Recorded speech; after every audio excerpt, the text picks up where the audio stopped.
तैयार रहिए, स्टार्ट।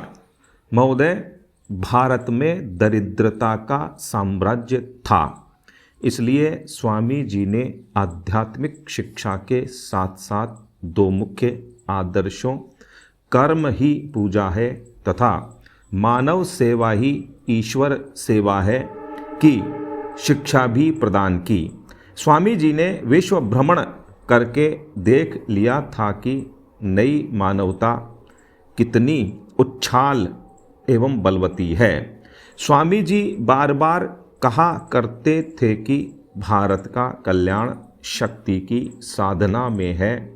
वे उस प्रकार के सुधारक और संत थे जिसकी अनुभूति में पुराने धर्म नवीन रूप ग्रहण करते हैं। सच्ची ईशोपासना यह है कि हमें अपने मानव बंधुओं की सेवा में समर्पित कर देना चाहिए। स्टॉप। स्वामी जी ने मानवता को सर्वोपरि माना है। उन्होंने संपूर्ण विश्व को एक परिवार के समान प्रस्तुत किया।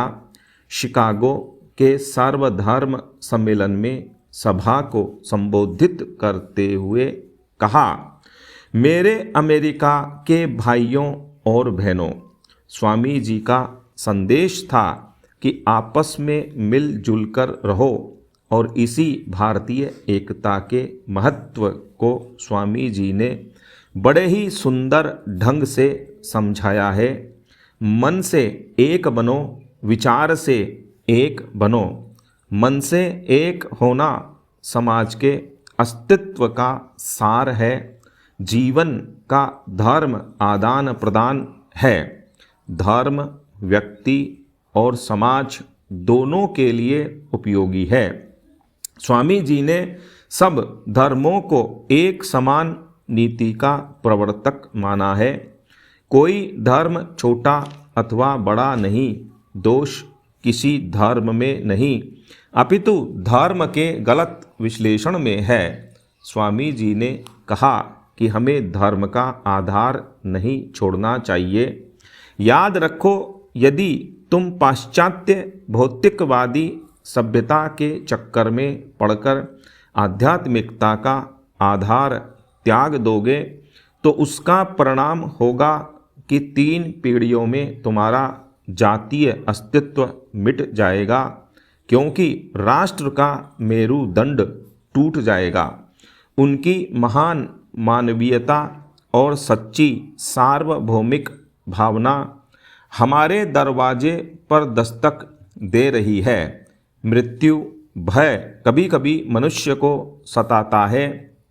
अपना मरण तथा स्वजनों का देहावसान आदि अनागत भविष्य के सोच विचार में कोई कोई भय खाता है, दुखी हो जाता है। ऐसी दुश्चिंता क्यों? कभी कभी मनुष्य मृत्युंजय की कल्पना करता है। भगवद गीता के अनुसार अज्ञानी को ही मृत्यु भय होता है, आत्मज्ञानी को नहीं है। जीवन की सफलता के लिए आत्मज्ञान परम आवश्यक है। आत्मज्ञानी का मन सुदृढ़ हो जाता है, उसे मृत्यु भय नहीं होता है। वह अधिक बलवान और धैर्यशाली होता है, विजयी होता है। स्टॉप। वह अनश्वर है। स्टॉप। उसकी आत्मा अमर है। स्टॉप। आत्मज्ञान श्रेष्ठ विद्या है। उसके अभाव में भौतिक अभ्युन्नति की उपस्थिति में भी मनुष्य अशांत तथा दुखी रहता है, दुर्बल हो जाता है। अतः इस वैज्ञानिक युग में आत्मज्ञान की आवश्यकता प्रत्येक स्त्री पुरुष को अनिवार्य है। आश्रम वासियों की अपेक्षा गृहस्थाश्रमी को आत्मबोध या आत्मज्ञान की आवश्यकता आज ज़्यादा पड़ रही है। स्टॉप। आत्मज्ञानी के चेहरे पर शांति एवं चैतन्य विद्यमान है। स्टॉप। मानव के शरीर में एक ऐसी शक्ति विशेष है जिसे किसी भौतिक उपकरण द्वारा जाना नहीं जा सकता। स्टॉप।